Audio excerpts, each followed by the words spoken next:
Hello, everybody, and welcome to the latest Behind Enemy Lines podcast on the Blood Red channel, courtesy of the Liverpool Echo with myself, Patrick Smith, as we preview Liverpool's trip to Villa Park to take on Steven Gerrard's Aston Villa. The Reds draw with Spurs at the weekend allowed City to open up a 3-point lead at the top of the table, so Jurgen Klopp's men simply cannot afford any more dropped points. Well, someone who's hoping that is going to be the case, though, is Aston Villa Correspondent for Birmingham Live Ashley Preece. Ashley, how you doing? Thanks for having me on, Pat. Yeah, looking forward to tomorrow's game. A lot on the line in terms of Liverpool. So very interesting to say the least, especially with old Gerrard at the helm as well. Well, yeah, I've got a nice and simple one for you to start. It seems like an age since we saw one of Steven Gerrard's first games when he brought Villa to Anfield, and I trust you've changed a lot since then. So what can our listeners expect from his side on Tuesday evening? Yes, I think they'll look to be quite compact. I think they'll take a lot from the Spurs game at the weekend as well, the way Tottenham played and approached that one. And yeah, Gerrard's called for Villa need to be near perfect to get a result tomorrow. No mistakes, cut the mistakes out, and try and frustrate the Reds, because Liverpool need to win. I think they need nine points from nine available. So yeah, Villa got to frustrate Klopp's men and hopefully provide a sting in the tail and get a few goals. So yeah, Villa will be very compact.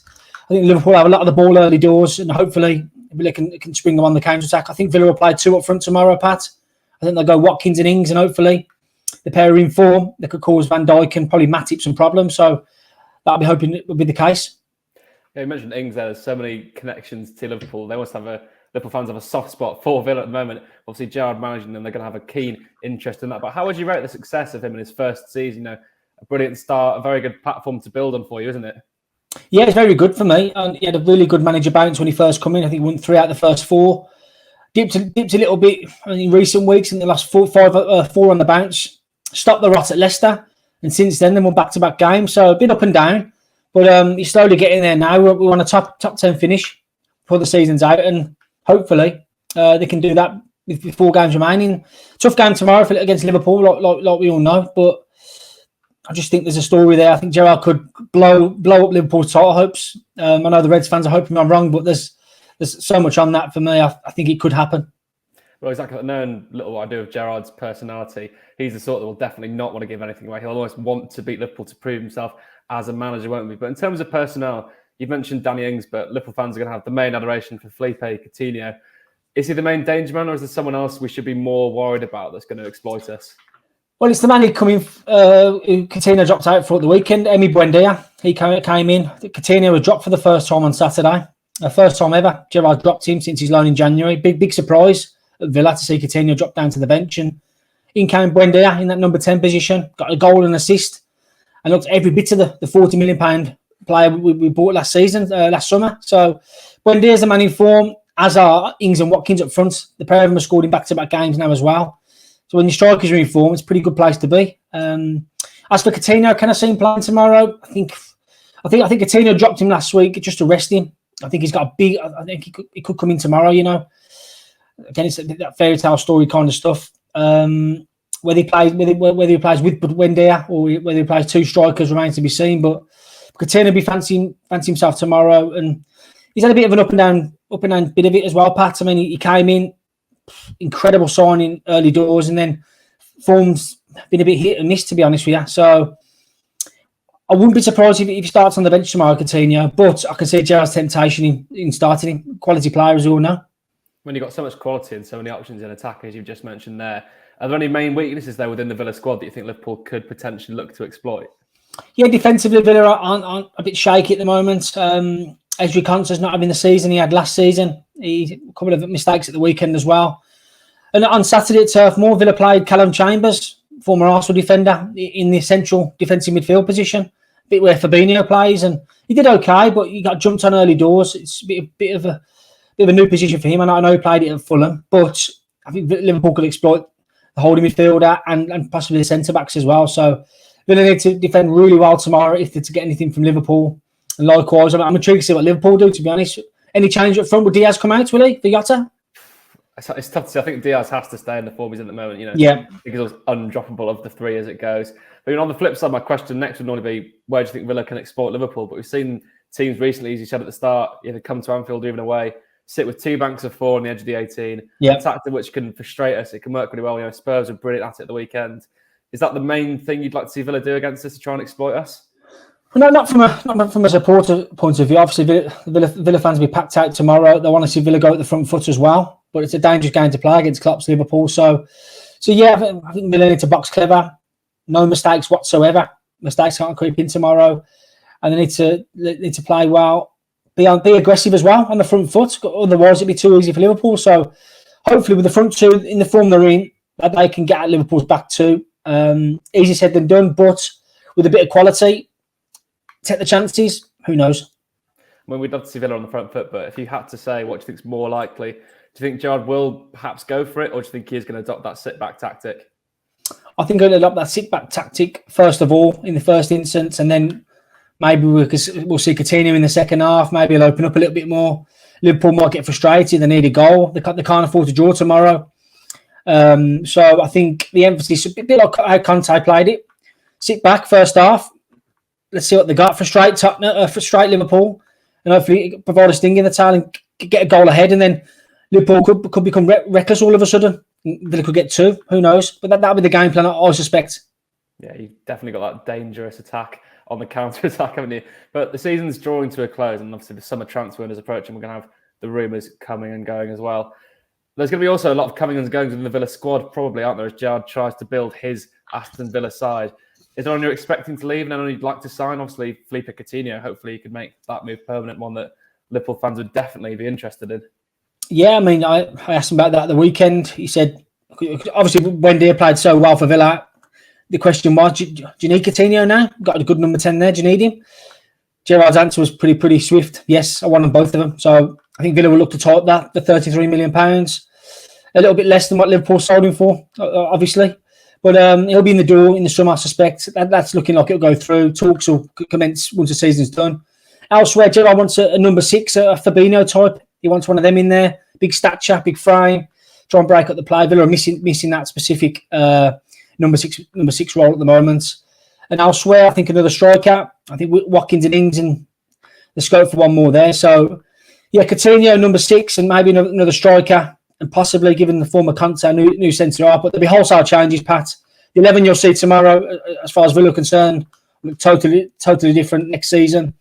And Gerrard's emphasised such a big pre-season. They'll be going down to Australia, and he want the bulk of his business done by then. So, yeah, first chance for Gerrard to have a proper pre-season, mould his squad how he wants it. And I'm expecting big things from Gerrard's Villa next season. I really am. Well, exactly. That must be such exciting times for the fans. You know, who've got an ambitious manager, ambitious owners who are looking like they're going to invest heavily. What would success look like for you next season then? Do you want to be pushing towards the European places, or would you more be focused on trying to win a trophy? I'd love to be in your shoes at the moment, Pat. FA Cup final. That sounds really good. I think Villa fans are missing a cup. Obviously, got so close in 2020, losing to Man City in the Carabao final. So, yeah, trophy. Gerrard's already highlighted that, and he's unveiling. No one asked him about anything. He said, I want a domestic competition. I want to go far in them. So he's fighting on 3 fronts next season. In terms of domestic in the league, I think he wants to push the top 6, 7. He wants to really upset that order. And European qualifications again, Pat. They want to get to the Europa League. They want to mirror what West Ham have done in that sense. So that's the aim. Can Gerrard do it? I think he can. Well, the blueprint's there. It's clearly very ambitious. What do you think needs to happen for that to happen there? Just Gerrard to be backed in the summer the way he wants to be. I think Coutinho will be the first through the door. Big calibre player. I think Gerrard wants Champions League pedigree players in the door. So a big shift in terms of transfer policy at Villa.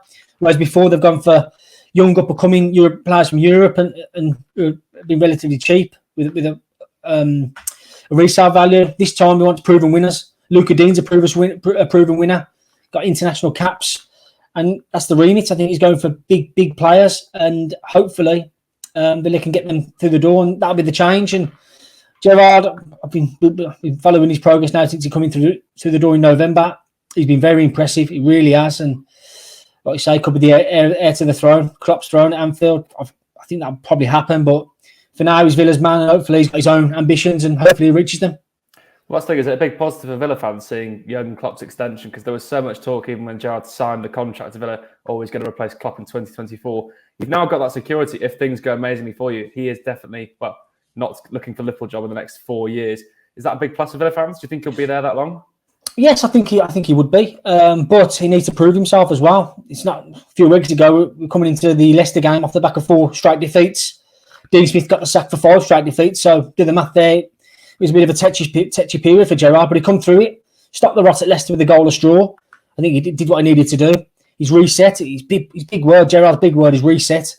He's done that with a few of the players to take him out of the team, and they've kicked on with a bit of form. So he showed good manager experience and nous there. But yeah, as long as he does well for Villa, that's all he's cared about. If he struggles at Villa, I think that Liverpool job's not there for him. We'll see.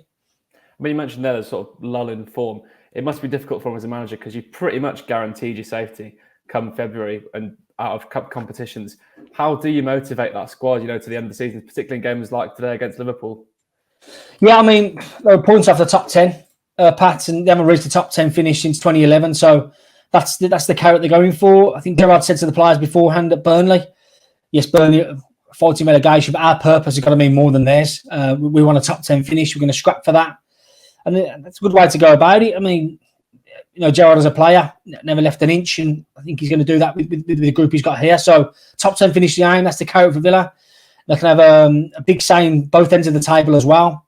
And like you say, got Man City on the last day. Who knows? It could come down to that. And Coutinho last minute winner maybe. But that would be good. But yeah, he won't. There's no rest up with Gerrard. Top 10 finish, and Villa are just outside there at the moment. So that's the aim.